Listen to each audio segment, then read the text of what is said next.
niños que desde muy pequeños tienen complicaciones, les duele el estómago y uno pues va ahí sobrellevándolo, pero en ningún momento lo liga con alguna intolerancia al gluten. Hoy para hablarnos de este tema está el doctor Eduardo Huertas. Él es médico neurocirujano. Doctor, un placer tenerlo aquí en casa. Muchas gracias, muy amable en invitarme. Doctor, ¿qué tiene el gluten que lleva a algunas personas a ser intolerantes? El gluten tiene más de 10.000 años de estar siendo cultivado. Los seres humanos hemos estado cultivando trigo desde hace 10.000 años y lo hemos manejado muy bien. Pero en los últimos años la selección activa en el cultivo y además las modificaciones genéticas han cambiado muchísimo al gluten, o por lo menos al trigo, y lo han hecho muchísimo más contenedor de los múltiples pequeños fragmentos de proteínas de lo cual está hecho el gluten. Esto creemos que es uno de los factores más importantes de por qué no lo estamos tolerando como se toleraba hace algunos años atrás. También hay factores que se están correlacionando, todavía no comprendemos exactamente, pero uno de los factores son los pesticidas y los agroquímicos que se están agregando en forma masiva para la producción masiva del trigo. Ahora, de manera práctica, ¿cómo me doy yo cuenta que en el momento que yo le doy a mis pequeños un pan, ¿verdad? O una galleta o un montón de productos que pudieran eventualmente tener gluten, ¿cómo me doy cuenta de que a ellos les afecta? ¿Cuáles son los síntomas? La gran mayoría de la gente ha correlacionado gluten con los síntomas gastrointestinales. Mucha gente sabe que algunos de estos chicos que se distienden, que tienen diarrea, sí, que tienen estreñimiento, que tienen trastornos gastrointestinales se correlacionan con gluten. Estamos más conscientes de este problema y entonces lo correlacionamos más fácil. Pero resulta que hasta este es un pequeño fragmento de la población. Hasta un 25, un 30% de la población tiene otros síntomas relacionados a sensibilidad al gluten, no a enfermedad celíaca, porque todos hablamos ahora de enfermedad celíaca, pero yo quiero que pongamos atención a la sensibilidad al gluten, que somos, me incluyo, algunas de las personas que tenemos una pobre tolerancia al gluten y tenemos síntomas no intestinales relacionados al gluten. ¿Cuáles podrían ser 1, 2, 3 síntomas que pudiéramos nosotros notar en los chicos? Me encantaría resumirlo en 3, pero el New England Journal of Medicine acaba de publicar una lista con 55 enfermedades relacionadas al gluten por sensibilidad, no por celiaquismo, 55.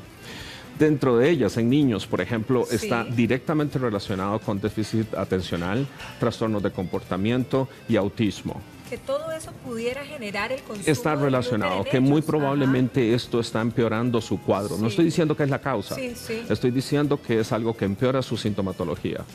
Jaquecas. Jaquecas en niños, la primera causa es gluten. Y hay montones de chicos migrañosos, montones. Hace muy poco tiempo yo personalmente le decía a las madres, chocolate es la primera causa. Y ahora la primera causa es gluten. Y esto está científicamente demostrado. Usted tiene hasta una columna y ahora estábamos hablando fuera de cámaras y es impresionante. ¿Cuál puede ser el impacto también en la columna? Muy simple. Gluten está directamente relacionado a enfermedad inflamatoria articular. Es decir, que las articulaciones de nuestro cuerpo se pueden inflamar y podemos tener dolor mal interpretado como fibromialgia o como artralgias o artrosis. Porque realmente lo que estamos teniendo es inflamación articular. Resulta que nuestra columna tiene 33 vértebras con pares de articulaciones a ambos lados. Estamos hablando de más de 60 articulaciones en la columna que se pueden inflamar. Entonces podemos sufrir dolor cervical, dolor dorsal, dolor lumbar, ciática, dolor radicular de diferentes tipos causados por la inflamación de todas estas pequeñas articulaciones que se ven severamente empeoradas por el consumo de gluten. Ahora, esa inflamación a la cual todos comentan cuando tenés alguna, que no tenés tolerancia al gluten, ¿podríamos diferenciarla de alguna manera a cualquier otro tipo de inflamación, doctor?